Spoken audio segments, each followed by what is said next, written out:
Bapak Ibu hebat untuk waktunya pada siang hari ini untuk mengikuti pemaparan saya sebagai bentuk tugas saya untuk aksi nyata yang saya lakukan, yaitu saya akan memaparkan tentang diseminasi budaya positif yang akan saya lakukan sendiri, yaitu oleh Eka Muji Lestari dari SMP Asidikia, calon guru penggerak angkatan 8.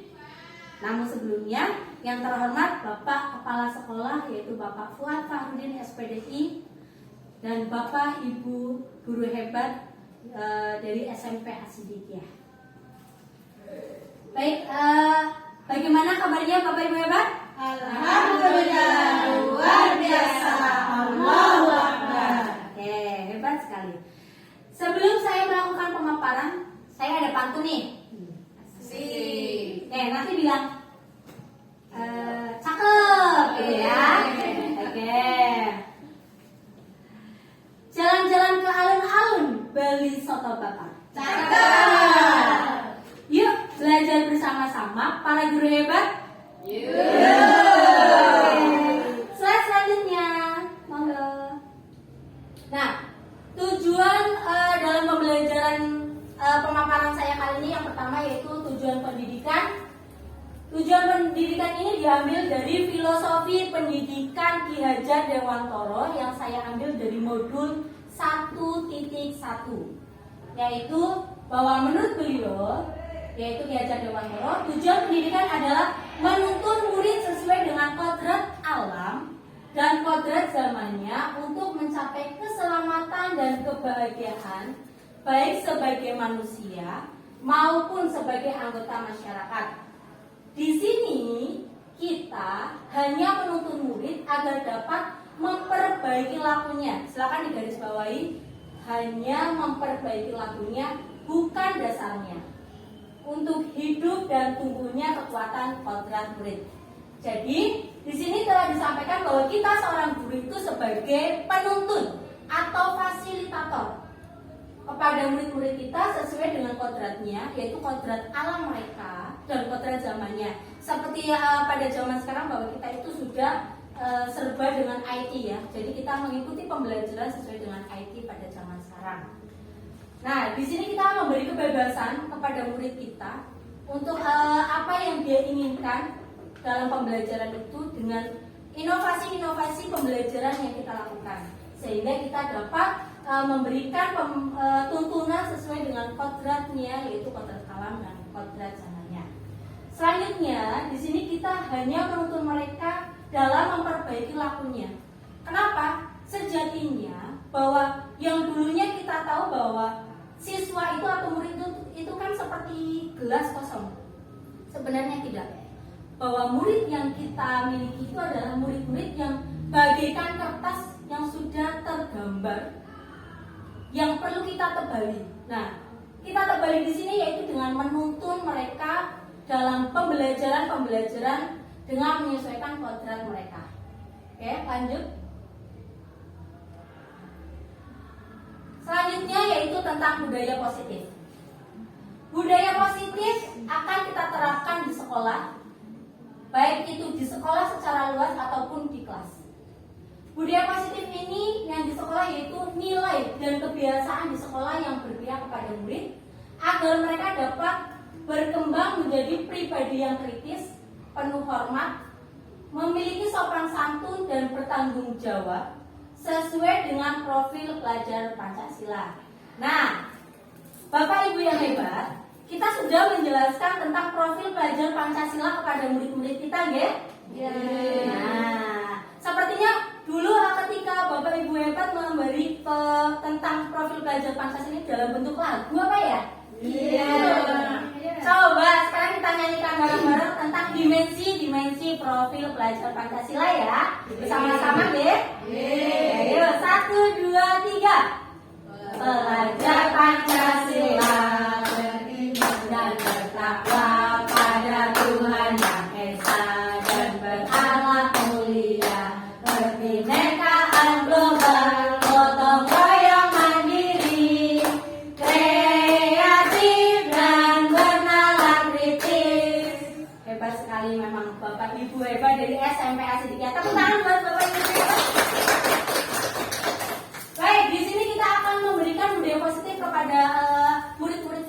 baik di lingkup kelas atau di lingkup sekolah, yaitu sesuai dengan profil belajar Pancasila, dimensi-dimensinya yang telah barusan Bapak Ibu nyanyikan secara bersama-sama.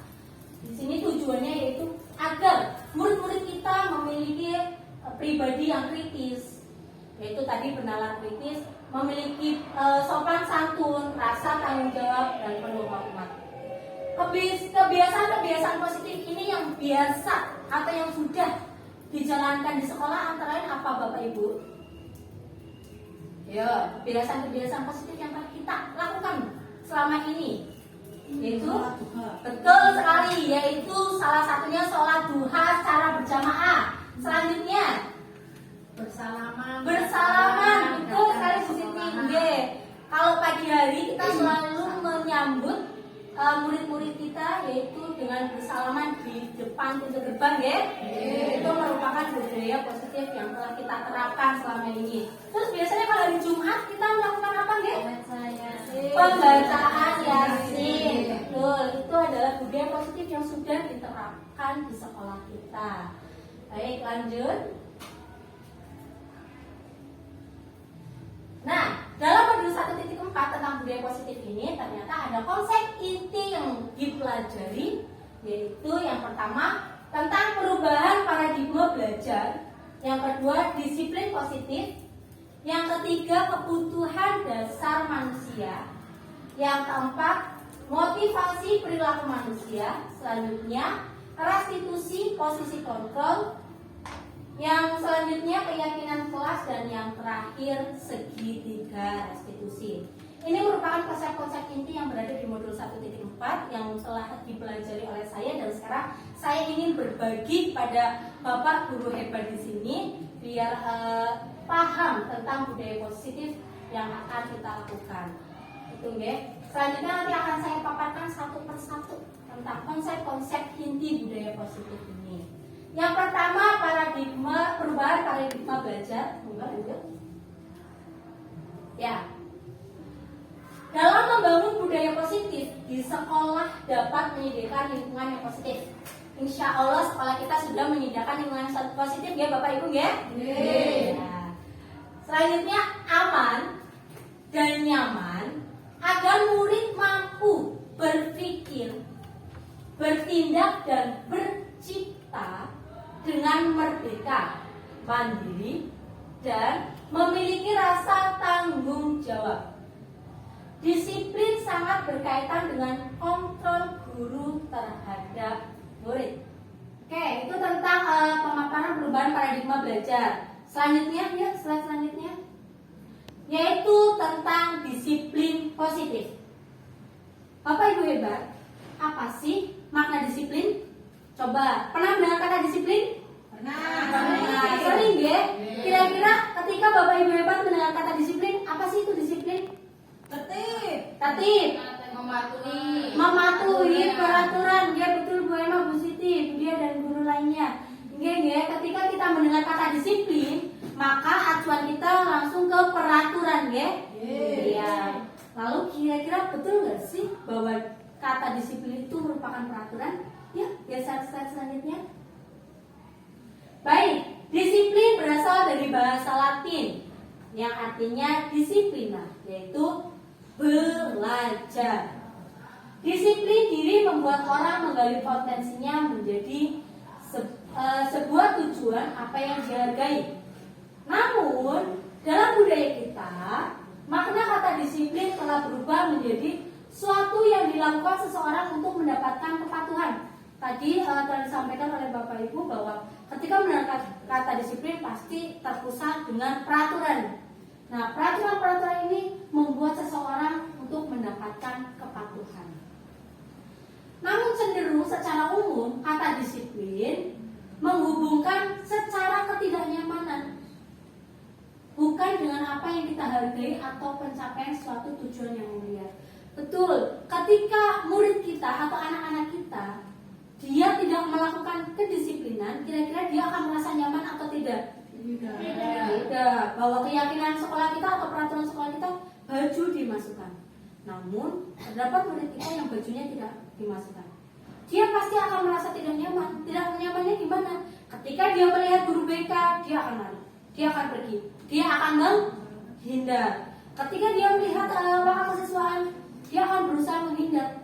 Nah, dari hindaran-hindaran tersebut, dia merasakan bahwa dia tidak nyaman. Namun, untuk murid-murid yang dia mentaati peraturan atau keyakinan sekolah, dia akan merasa nyaman atau tidak? Nyaman. Padahal sejatinya bahwa tentang kedisiplinan tersebut merupakan pencapaian suatu tujuan yang mulia. Tujuan kita itu mulia. Ingin sekolah kita rapi, ingin sekolah kita tertib. Namun terkadang masih ada beberapa murid kita yang kurang paham tentang kedisiplinan. Nah, di sini peran guru sesuai dengan filosofi pendidikan menurut Ki Hajar Dewantara bahwa kita sebagai fasilitator tugasnya adalah menuntun murid kita kepada jalan yang baik untuk mencapai kesuksesan mereka sesuai dengan kodrat alam dan kodrat jalan. Oke, lanjut. Baik. Selanjutnya, arti disiplin yaitu kemampuan memerintah diri sendiri dalam mengontrol dan menguasai diri untuk memilih tindakan yang mengacu pada nilai-nilai yang kita hargai dengan penuh tanggung jawab tanpa terperintah orang lain. Ini namanya motivasi intrinsik, internal dari diri kita, kesadaran dari diri kita, tanpa terperintah dari orang lain. Nilai-nilai yang kita hargai dengan rasa penuh tanggung jawab itu apa aja? Adalah nilai-nilai kebajikan. Nilai kebajikan yang bersifat universal, sangat luas, seperti adanya kejujuran, itu adalah nilai kebajikan. Sopan, santun, terus apalagi rasa tanggung jawab, itu adalah salah satu contoh dari nilai-nilai kebajikan. Selanjutnya, nilai-nilai yang kita hargai, nilai-nilai yang kita hargai adalah nilai-nilai kebajikan tadi yang bersifat positif. Manusia yang merupakan tujuan mulia yang ingin dicapai setiap individu, yaitu nilai-nilai dalam profil pelajar Pancasila. Sesuai dengan dimensi yang tadi Bapak Ibu nyanyikan bersama-sama, adanya kreativitas, adanya berpikir kritis, itu merupakan bagian dari nilai-nilai kebajikan. Oke, bisa dilanjut. Selanjutnya yaitu tentang kebutuhan dasar manusia. Baik. Pada saat sedikit bercerita, pada saat saya belajar tentang modul ini, ternyata yang selama ini saya melihat murid-murid mungkin bertingkah dalam arti tidak sesuai dengan peraturan atau melanggar peraturan, ternyata telah kita pelajari tanpa kita sadari, yaitu merupakan kebutuhan manusia. Yaitu apa saja? Bahwa kebutuhan manusia tentang realitas atau kebutuhan setiap orang yang berbeda-beda. Kita harus berusaha memahami pandangan seseorang tentang dunia, bahwa setiap orang memiliki gambaran yang berbeda-beda. Kebutuhan dasar manusia antara lain yaitu cinta, kasih, dan rasa diterima. Selanjutnya kesenangan, kebebasan, dan kepuasan. Contoh tadi, murid kita tidak menggunakan baju dengan rapi atau mengeluarkan baju. Menurut sebagian besar murid itu menganggap bahwa dia itu tidak rapi, tidak disiplin. Namun sebagian besar murid yang mengeluarkan bajunya, dia akan merasa apa? Wah, tadi bebas, biar keren. Selain bebas apa? Senang, puas tadi ya, puas, bebas. Nah, itu rasa-rasa yang ternyata mereka rasakan sebagai kebutuhan dasar manusia. Nah, di sini kita seorang guru harusnya menuntun mereka untuk sesuai dengan kodrat mereka, mana kebutuhan dasar yang baik, yang menyenangkan, yang di situ merasa kepuasan, kebebasan, tapi tidak jauh dari atau tidak melanggar dari kedisiplinan atau keyakinan sekolah yang dibuat. Seperti itu nggih Bapak Ibu nggih. Siap atau mboten? Ya. Siap. Kita akan menuntun murid-murid kita sesuai dengan kodrat mereka, yaitu tadi kodrat alam dan kodrat zamannya. lanjut. Nah, motivasi perilaku manusia, yaitu seorang guru hendaknya harus memahami. Kita seorang guru, yaitu bapak ibu yang hebat, harus memahami motivasi manusia. Terdapat 3 motivasi perilaku manusia. Yang pertama, menghindari ketidaknyamanan atau hukuman. Yang kedua, mendapatkan imbalan atau penghargaan dari orang lain. Yang ketiga, menjadi diri mereka yang diinginkan dengan menghargai diri sendiri sesuai dengan nilai yang mereka percaya. Nah, saya sangat banyak belajar ketika membaca tentang motivasi perilaku. Di sini saya tersadar ternyata selama ini ya Bapak Ibu, ketika kita memberi imbalan, kita kan suka memberikan suatu hal-hal ketika murid kita, ayo anak-anak, jika kalian mendapat nilai 100, Bu Guru kasih hadiah, seperti itu betul? Iya. Kalau kalian tidak mengerjakan PR, nanti kalian akan mendapatkan hukuman lari lapangan 10 kali. Misal, seperti itu nggih? Nah, ternyata itu adalah perilaku manusia yang menghindari ketidaknyamanan atau hukuman. Yang kedua yaitu mendapatkan imbalan. Kira-kira dalam jangka panjang, ini merupakan motivasi eksternal. Dalam jangka panjang itu akan berdampak positif, baik atau berdampak buruk. Dengan memberikan imbalan, dengan memberikan hukuman, baik atau buruk ya. Tadi memberikan imbalan, meskipun awalnya niat kita baik. Ayo, yang ulangannya nilainya 100, nanti Bu Guru kasih nilai bagus, nanti Bu Guru kasih nilai hadiah, kasih hadiah, kasih barang apa segala macam. Itu ketika di jangka yang panjang memberikan dampak yang kurang tepat atau kurang baik.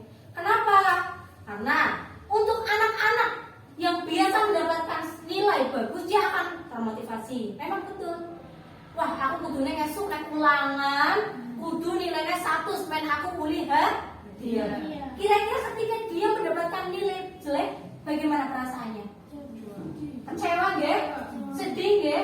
Nah, ketika anak tersebut atau seorang murid merasa kecewa, terkadang kecewanya itu akan berkelanjutan. Lah, kemarin nilaiku jelek, aku jadi malas belajar. Itu bisa dalam jangka panjangnya. Makanya tadi disampaikan ini merupakan kebiasaan yang nantinya memberikan dampak yang kurang baik. Selanjutnya, kira-kira untuk anak-anak atau untuk murid-murid yang biasanya tidak mendapatkan nilai 100 atau tidak mendapatkan nilai bagus, bagaimana? Motivasi jika dia termotivasi. Namun jika anak tersebut dengan pikiran Allah paling si nilainya 100 si A si B, halah paling itu lagi yang dapat nilai bagus, apakah itu akan menjadi motivasi?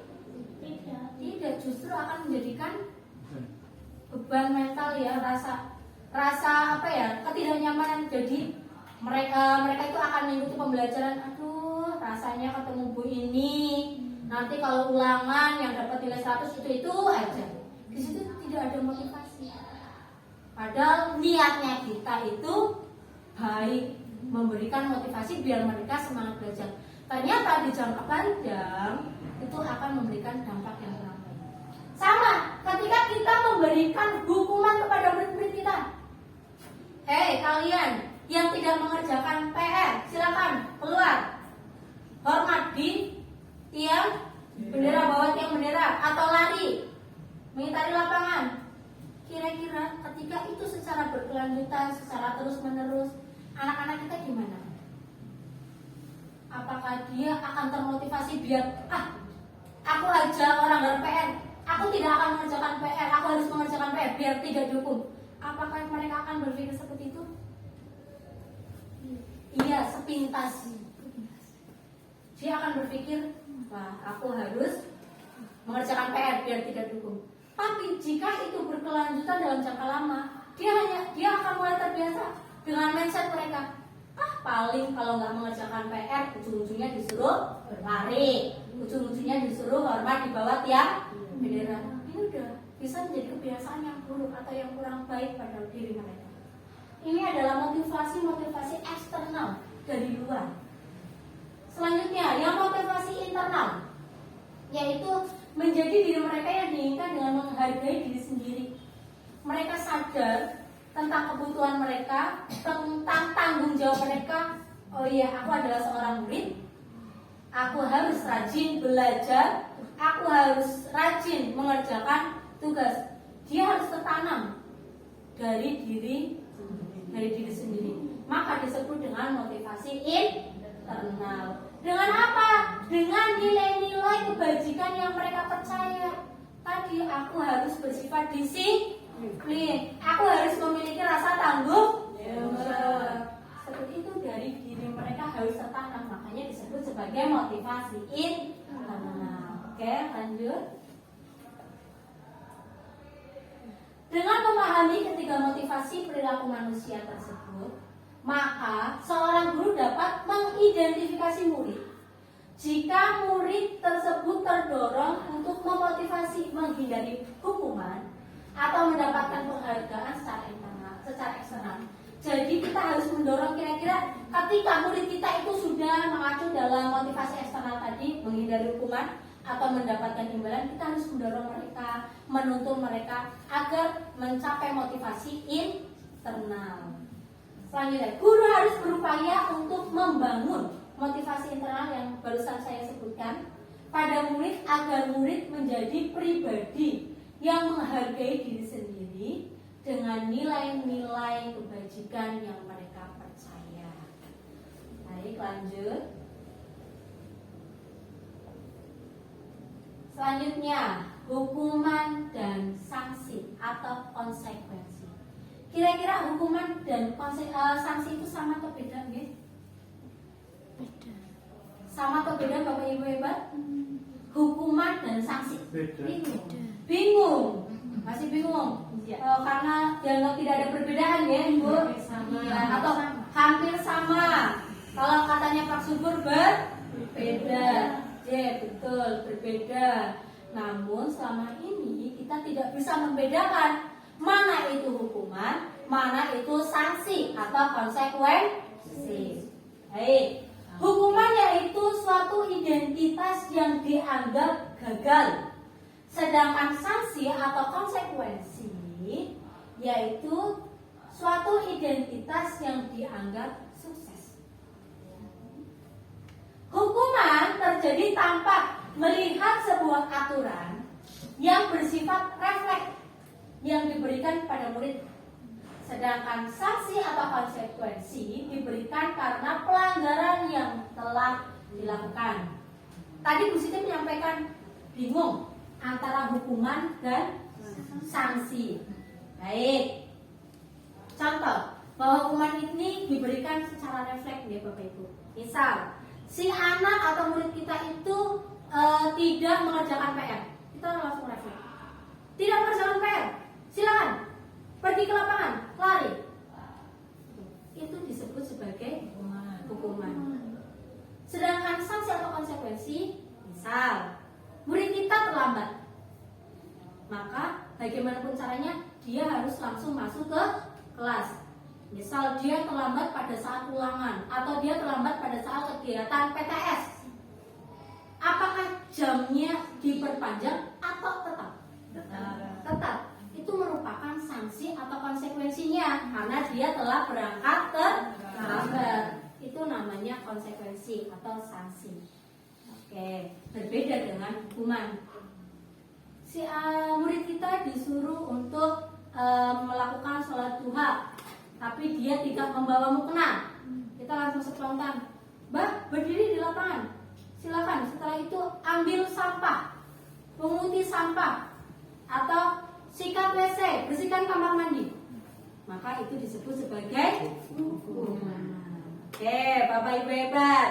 Sudah bisa membedakan antara hukuman dengan sanksi atau konsekuensi? Sudah. Bahwa hukuman tersebut suatu identitas yang dianggap sukses. Ya, betul. Baik, lanjut. Nah, dengan adanya tadi hukuman, sanksi, konsekuensi. Di sini kita akan mendalami tentang restitusi, ya, posisi kontrol yang kita lakukan sebagai guru. Namun sebelum saya lanjut ke materi ini, biar Bapak Ibu hebat tidak ngantuk, coba kita tepuk-tepuk dulu ya.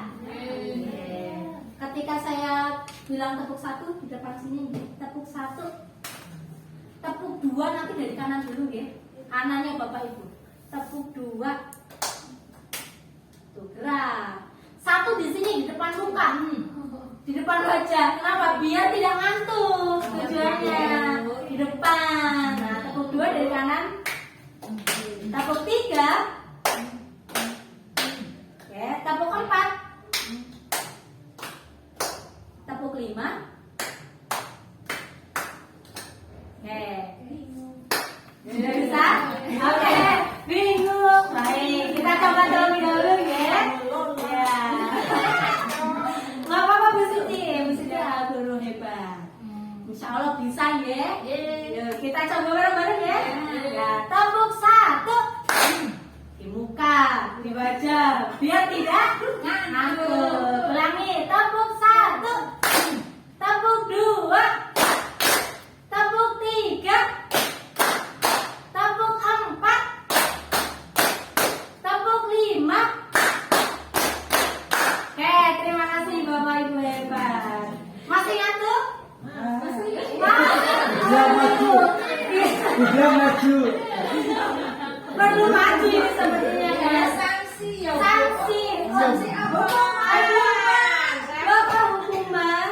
Kita tidak boleh memberikan hukuman karena tadi merupakan identitas yang keliru.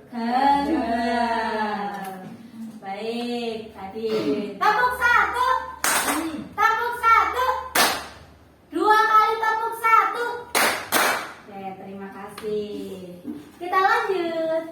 Restitusi posisi kontrol. Nah, mungkin Bapak Ibu sudah membaca kebagian ini 1, 2, 3 sampai 5. Dalam hati, dalam benak itu mungkin apa sih itu? Kok ada penghukum, ada pembuat merasa bersalah, pemantau apa sih ini? Warna-warni lagi, bagikan lapis karena saya sedang lapar gitu ya. Oke, baik. Tahu aja. Ya, ternyata kondisi perut sudah kruyuk-kruyuk. Tapi sudah makan kan Bu Siti? Sampun. Tapi lapar lagi. Ternyata sudah mulai masuk jam 9. Oke, monggo biar kita tetap bisa konsentrasi. Silakan untuk dapat apa ya? Kita santai, sersan. Serius tapi santai. Boleh sambil minum, boleh sambil makan snack kalau masih ada. Oke, kita santai, sersan, serius tapi santai. Baik, sambil minum, sambil makan, saya sambil mendengar. Ya, posisi kontrol. Posisi kontrol bagi seorang guru terdapat 5 posisi kontrol yang harus diketahui dan diterapkan pada diri guru. Ketika saya membaca ini, ketika saya belajar ini, pemikiran saya saat itu yaitu, wah, ternyata banyak sekali yang saya terapkan selama ini kurang tepat. Nah, di sini kita harus bisa memposisikan diri kita, posisi kontrol. Dan kira-kira nanti Bapak Ibu guru itu berada di posisi mana? Coba, yang pertama ada penghukum, yang kedua ada pembuat merasa bersalah, yang ketiga sebagai teman, yang keempat sebagai pemantau, dan yang kelima sebagai manajer. Bapak Ibu hebat, kira-kira selama ini berada di posisi kontrol mana? Ini Bu Siti pelan banget. Menyampaikannya Bu Siti pelan.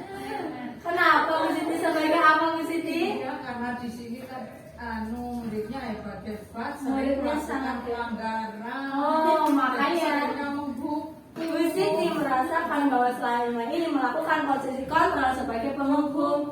Tidak apa-apa Bu Siti, karena selama ini saya juga merasakan itu. Ketika saya mempelajari modul ini, wow, ternyata selama ini saya itu sebagai penghukum. Ini benar-benar tercerahkan, tersadarkan ketika saya belajar ini, yaitu kita sebagai seorang guru atau saya sebagai seorang guru ternyata kurang tepat dalam memposisikan saya terhadap murid-murid kita atau murid-murid, yaitu sebagai penghukum. Yang kedua, terkadang kita membuat murid kita menjadi merasa bersalah. Harusnya seorang guru itu harus memiliki 3 nilai yang harus tertanam, yaitu sebagai teman, sebagai pemantau, dan sebagai manajer. Dari kelima ini yang harus tertanam memang 3, tapi yang harus kita utamakan dan harus kita lakukan dalam kehidupan sehari-hari, bahwa kita sebagai seorang guru harus bisa menjadi seorang manajer.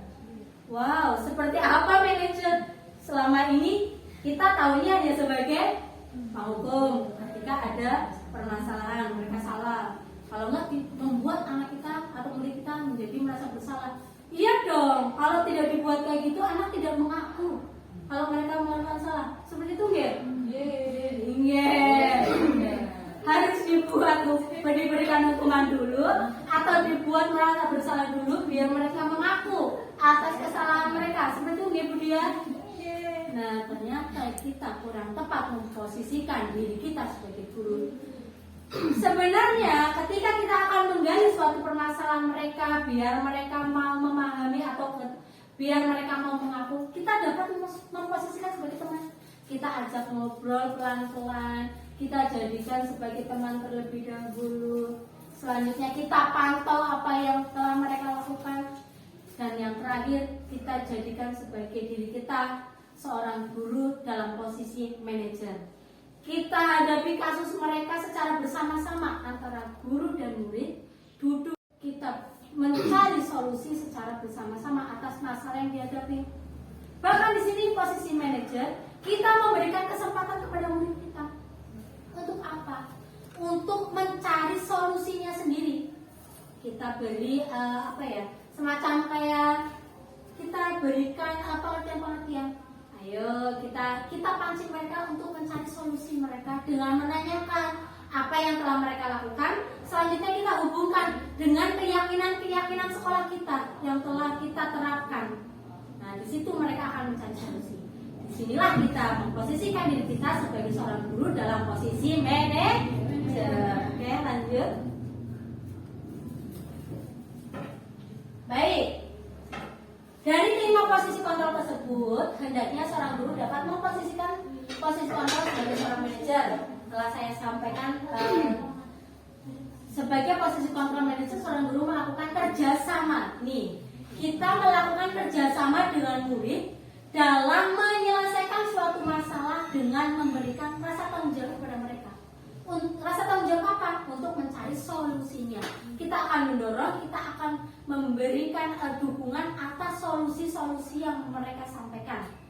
Gitu ya.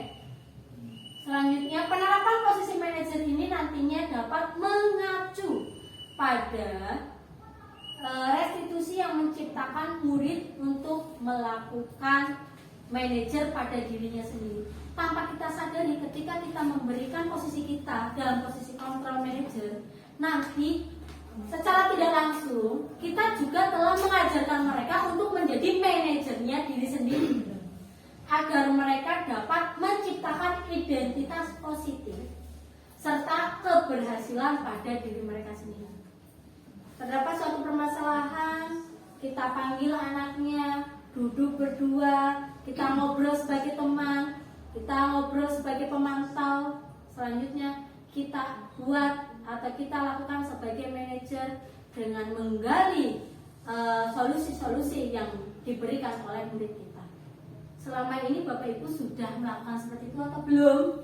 Belum. Selama ini ternyata kita baru dalam posisi tadi apa? Menghukum dan merasa berbuat bersalah. Kita tahunya anak dipanggil, kita langsung memberikan hukuman. Kamu salah ya Mas. Kita berikan hukuman ini. Seperti itu nih Bapak Ibu ya. Nah, setelah apa yang saya sampaikan dalam pemaparan saya, kira-kira Bapak Ibu hebat akan melakukan apa setelah ini? memposisikan apa setelah ini? Sebagai teman, betul. Selanjutnya pemantau dan yang terakhir sebagai manajer. Insya Allah karena Bapak Ibu di sini adalah guru-guru yang hebat. Setelah pemaparan yang saya sampaikan ini akan dipraktekkan, ya? Insya Allah. Secara berkontinu, ya? Insya Allah. Allahumma amin. Oke, lanjut. Oke, ini ternyata terlalu kecil, ya? Baik, di sini ada motivasi terkait tadi posisi kontrol. Perilaku gagal atau motivasi gagal yaitu tadi dengan membuat murid bahwa kita posisi sebagai penghukum.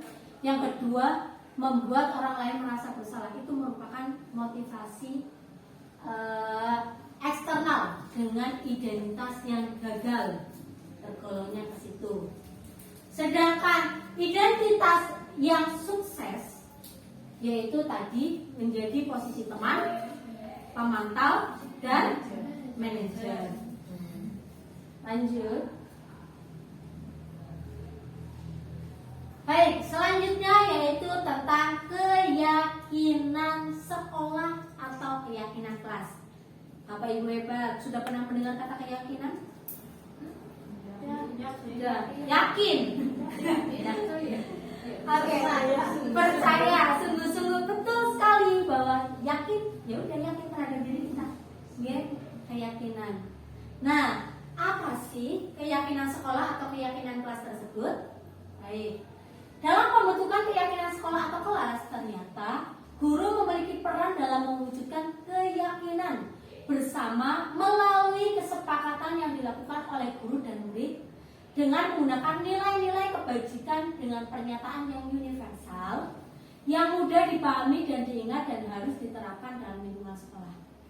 Jadi keyakinan sekolah itu atau keyakinan kelas selama ini yang kita ketahui adalah peraturan kelas, peraturan sekolah. Asal mulanya dari situ, dari peraturan kita ubah menjadi nilai-nilai kebajikan dengan menggunakan pernyataan yang universal, yang bernilai kebajikan, yang bersifat positif. Selanjutnya dia akan naik posisi menjadi keyakinan sekolah.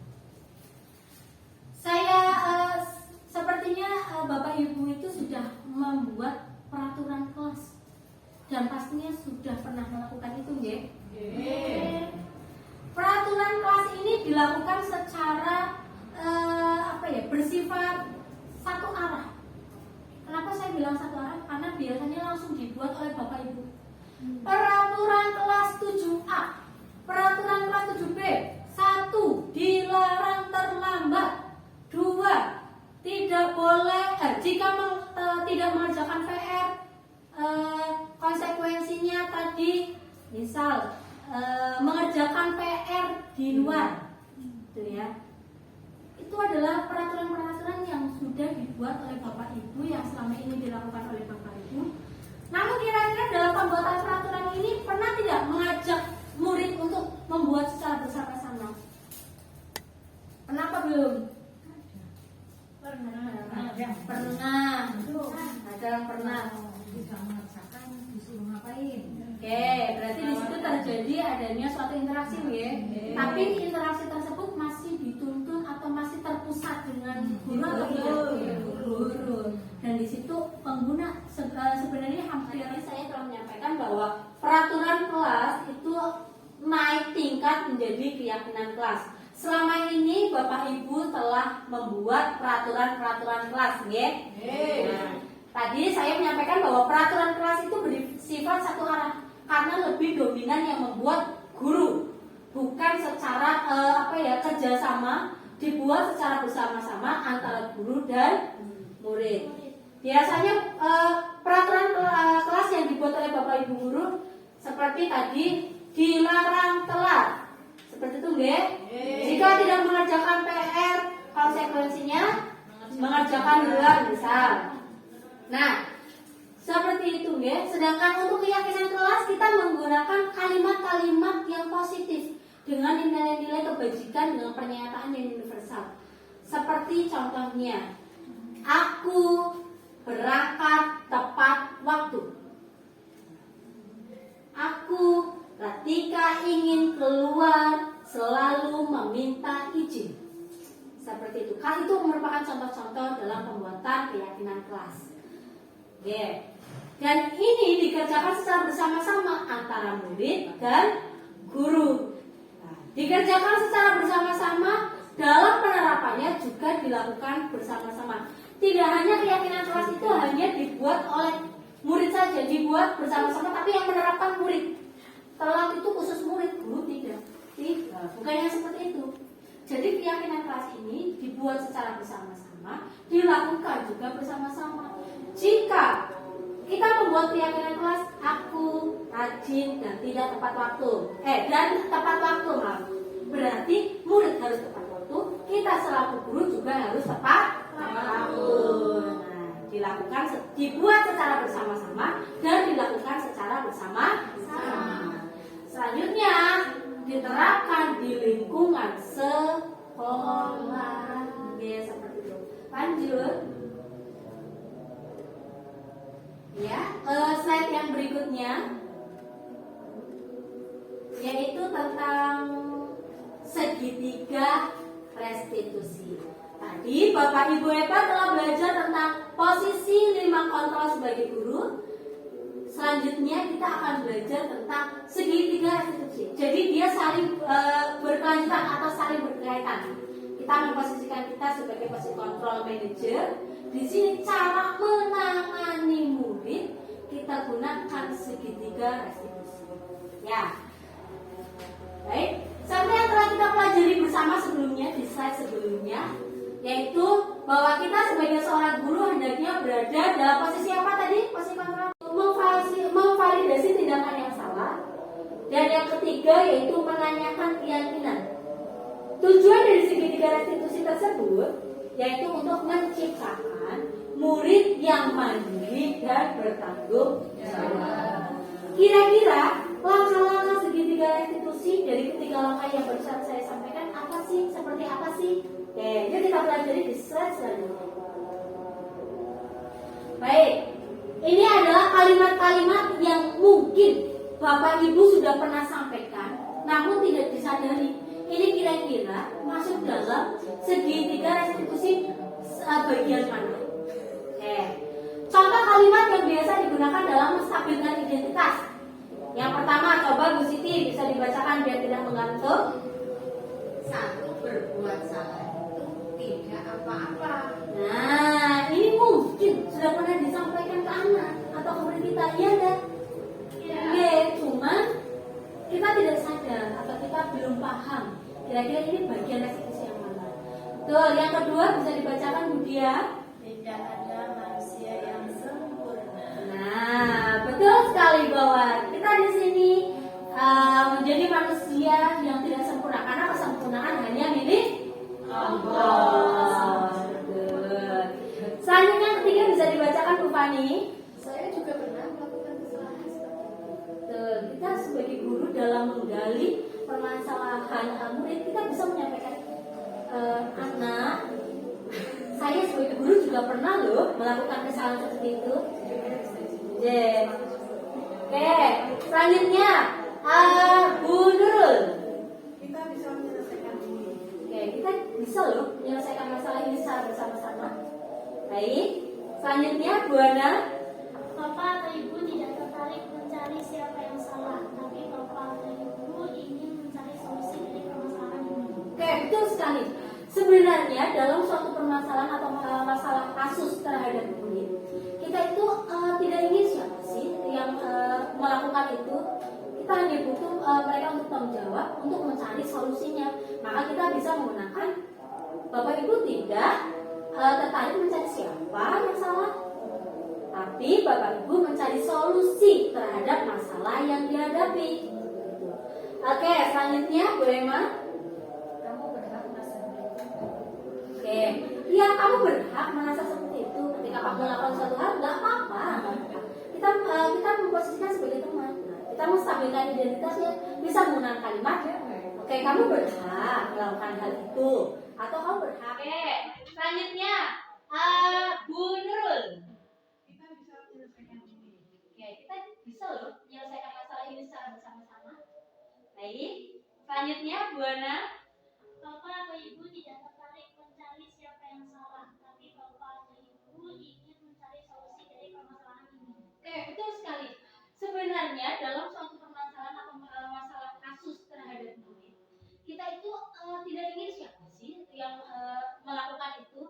Kita hanya butuh mereka untuk tanggung jawab untuk mencari solusinya. Maka kita bisa menggunakan Bapak Ibu tidak tertarik mencari siapa yang salah, tapi Bapak Ibu mencari solusi terhadap masalah yang dihadapi. Oke, selanjutnya Bu Emma. Kamu berhak merasa begitu. Oke, ya kamu berhak merasa seperti itu ketika kamu melakukan suatu hal, nggak apa-apa. Kita memposisikan sebagai teman. Kita menstabilkan identitasnya, bisa menggunakan kalimat ya. Oke, kamu berhak melakukan hal itu, atau kamu berhak merasakan berhak merasa seperti itu. Oke, yang terakhir bisa dibacakan Bu Zulfa. Kalimat yang terakhir. Apakah ya yang kalimat paling terakhir? Nggak kelihatan. Oh, kacamatanya ketinggalan ini Bu Zulfa. Oke. Apakah kamu sedang menjadi teman yang baik pada dirimu sendiri? Oke. Ini merupakan kalimat-kalimat yang biasa kita sampaikan dalam menstabilkan identitas suatu permasalahan yang sedang dihadapi bersama kita. Saya yakin bahwa Bapak Ibu yang pada di sini sudah pernah menyampaikan beberapa kalimat yang ada di sini. Betul nggak? Baik, selanjutnya. Tapi yang nomor 1 tadi ulang kembali. Oh, yang ulang lagi. Baik. Ya, kalimat yang pertama yang Ini berbuat salah itu tidak apa-apa. Kamu berbuat salah terus. Bagaimana betul ini? Ini pertanyaan yang sangat hebat, sangat bagus. Kita sudah menyampaikan ke murid kita berbuat salah itu tidak apa-apa.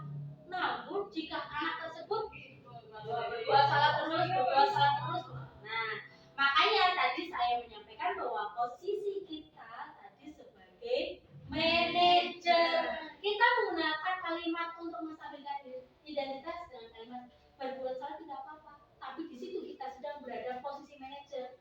Ketika kita menyampaikan tersebut, kita memberikan tanggung jawab kepada murid kita untuk mencari solusi. Dengan mencari solusi yang disampaikan atau yang diberikan oleh murid kita, di situ murid akan sadar secara internal, oh berarti saya besok jangan sampai melakukan hal ini lagi, jangan melakukan permasalahan lagi. Seperti itu, makanya kita sebagai guru tadi harus berada dalam posisi kontrol. Posisi kontrol manager. Oke. Baik, lanjut. Oke, yang kedua yaitu pada segitiga institusi, yaitu validasi tindakan yang salah. Apa sih kalimat yang biasa kita sampaikan dalam memvalidasi tindakan yang salah? Yang pertama yaitu, padahal kamu bisa melakukan yang lebih buruk dari ini ya. Ayo. Iya. Jadi memvalidasi tindakan mereka. Selanjutnya, kamu pasti punya alasan mengapa kamu melakukan hal ini.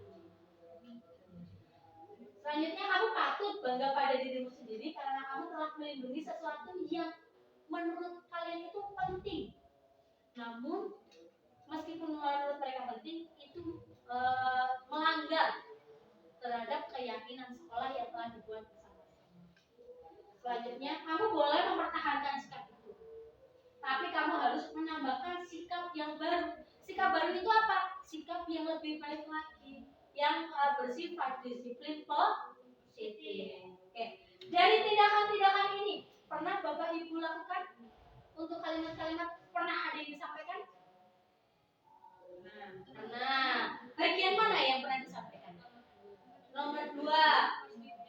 Oke, pasti kalian punya alasan mengapa melakukan hal ini. Oke, selanjutnya dalam segitiga restitusi tahap yang ketiga, yaitu menanyakan keyakinan. Tadi kita telah membahas tentang keyakinan kelas, keyakinan sekolah. Nah, di sini dalam menanyakan keyakinan, kita tanyakan ulang kepada murid kita tentang keyakinan-keyakinan yang telah dibuat bersama-sama. Seperti kalimat yang dapat kita sampaikan, apa yang kita percaya sebagai kelas atau keluarga. Kita telah membuat keyakinan kelas apa? Apa nilai-nilai umum yang telah kita sepakati bersama? Terus, apa? Coba bayangkan tentang kelas yang ideal. Misal ada murid kita yang selalu datang terlambat, padahal kita telah membuat keyakinan kelas bersama bahwa mereka harus datang tepat waktu. Ternyata anak tersebut masih suka berangkat telat. Nah, kita bisa dalam menangani kasus tersebut dari tahap-tahap tersebut, di tahap yang ketiga menanyakan keyakinan, kita bisa tanyakan. Coba bayangkan kelas yang ideal yang seperti apa. Keyakinan kita yang pernah kita buat bersama-sama itu apa? Nah, ini untuk menanyakan keyakinan. Kamu bisa menjadi orang yang seperti apa nantinya jika kamu tetap melakukan hal-hal yang seperti itu.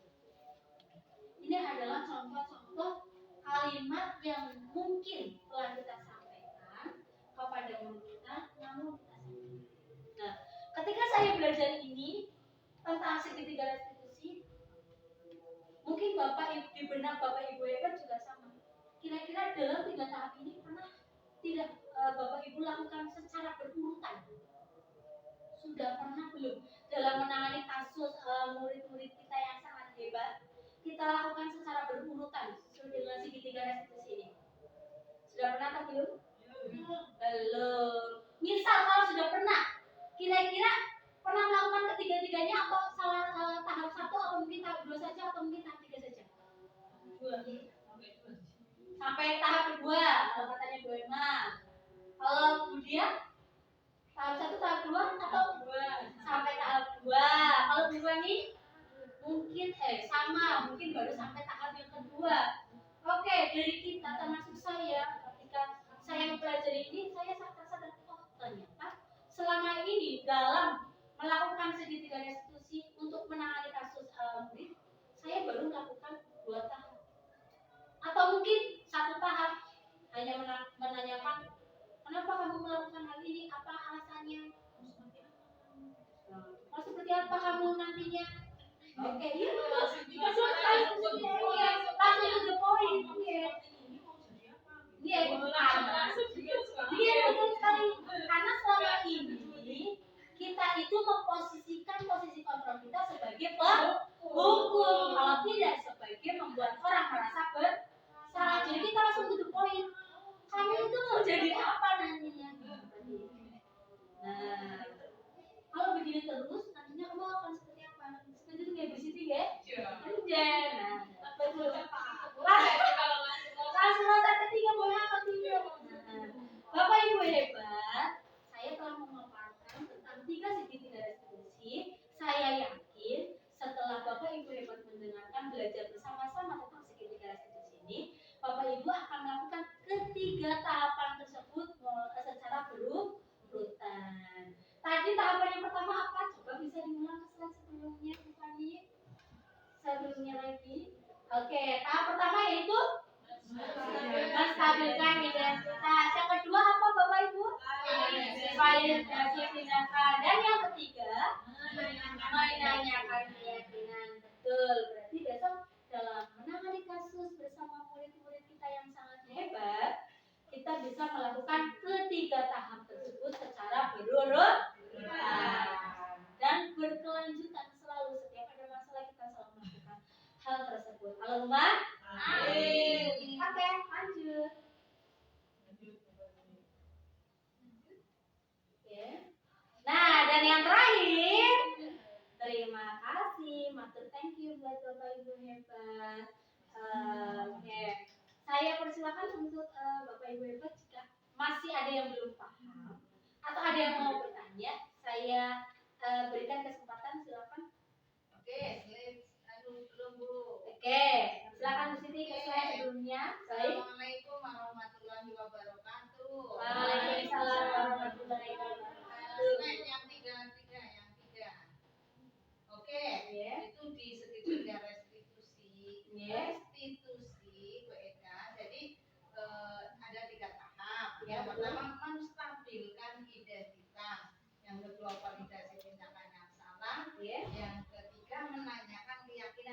kayaknya saya apa tadi sambil cerita sama sisi kiri saya kok belum jelas bagaimana seorang guru itu menstabilkan identitas anak, memvalidasi tindak yang salah dan menanyakan keyakinan. Proses-proses seperti itu bagaimana? Oke, baik. Saya jelaskan ulang ya. Tadi posisi ini saya tadi sudah menjelaskan atau menyampaikan bahwa posisi kontrol sama segitiga restitusi itu saling berkaitan ya. Nah, dalam menangani suatu permasalahan dengan murid, kita hendaknya melakukan posisi kontrol sebagai manajer. Dengan memanggil murid, duduk bersama. Nah, kita tanyakan murid-murid kita yang melakukan suatu masalah tersebut, lalu kita melakukan segitiga restitusi dalam menggali permasalahan anak tersebut yang sedang dihadapi. Yang pertama kita akan melakukan atau menstabilkan identitas. Kita menanyakan kepada murid kita, menstabilkan identitas. Seperti kalimat-kalimat yang tadi, yaitu coba pribadi selanjutnya dengan kalimat-kalimat. Nah, kamu itu melakukan hal itu apa sih masalahnya? Anggap saja murid kita bajunya itu sering dikeluarkan. Kita panggil, padahal kita itu sudah membuat keyakinan kelas, yaitu aku selalu memasukkan baju. Kita buat keyakinan seperti itu di kelas, atau aku selalu berpakaian rapi, gitu ya. Nah, ternyata adalah salah satu murid kita itu ketika berangkat sekolah atau ketika di sekolah itu bajunya suka dikeluarkan. Nah, itu merupakan suatu permasalahan yang harus kita hadapi. Kita posisikan posisi kita sebagai manajer. Kita panggil si anak tersebut, kita tanyakan. Yang pertama yaitu menstabilkan identitas. Kita tanyakan, apa sih kamu melakukan ini kenapa? Iya, memang itu perbuatan yang salah. Bapak Ibu juga pernah melakukan itu. Kita akan menyampaikan hal itu. Namun kita tanyakan selanjutnya, ketika kamu melakukan hal itu, apa alasannya? Oh Bu, mungkin saya akan menjawab, sabukan saya itu hilang. Karena saya di pondok, biasanya kan seperti itu ya. Sabukannya nggak ada Bu, hilang. Nah, jadi baju saya dikeluarkan. Tuh, itu biasanya alasan-alasan yang disampaikan untuk anak laki-laki. Kalau malu, atau mungkin anak perempuan tadi, malu Bu, saya itu sedang menstruasi, misal mujur, rok saya kotor, jadi bajunya dikeluarkan.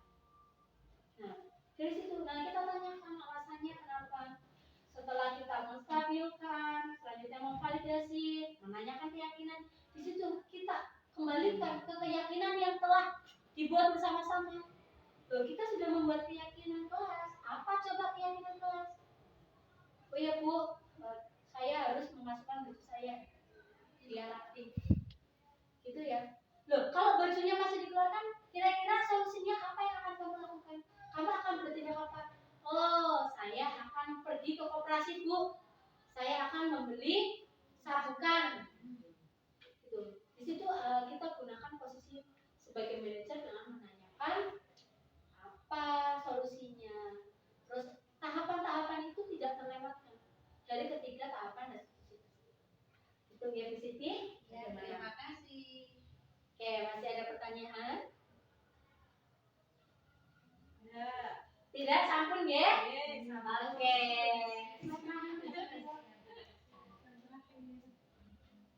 Ya, Bapak Ibu yang hebat. Coba sebentar. Oke. Coba misalkan nanti keyakinan itu enggak hanya di kelas, misalkan di lingkup sekolah, Iya. atau tidak. Ya, tadi. Oke, terima kasih Bu Dia. Tadi sudah disampaikan. Dari mulai adanya kita membuat keyakinan kelas, selanjutnya akan kita laksanakan secara lingkup sekolah. Kita terapkan di lingkungan sekolah. Nanti jika keyakinan-keyakinan ini kita terapkan di kelas, di sekolah, kita lakukan kerjasama, kolaborasi antara pihak. Karena kita berada di pondok ya, dengan pihak yayasan, dengan sesama rekan guru, kita buat kolaborasi keyakinan-keyakinan ini yang kita terapkan dapat kita terapkan di kelas, dalam lingkup besar sekolah, bahkan sampai dibawa ke rumah keyakinan-keyakinan tersebut. Jadi ketika kita melakukan kolaborasi, ketika kita melakukan kerjasama yang baik antara kepala sekolah, melakukan diskusi bersama, terus dengan rekan guru, rekan sejawat, dengan pihak yayasan, dengan orang tua, insya Allah keyakinan ini dapat kita lakukan secara bersama-sama. Oke, masih ada tambahan? Cukup. Oke. Kalau sudah cukup, oke. Untuk mengakhiri pertemuan kita, pemaparan yang saya sampaikan, ada pantun nih. Asik. Oke. Burung irian, burung cendrawasih. Coba. Aduh. Burung irian, burung cendrawasih. Cukup sekian dan terima kasih. Ya, terima kasih untuk Bapak Ibu hebat yang telah mendengarkan pemaparan dari saya. Semoga bermanfaat. Terima kasih.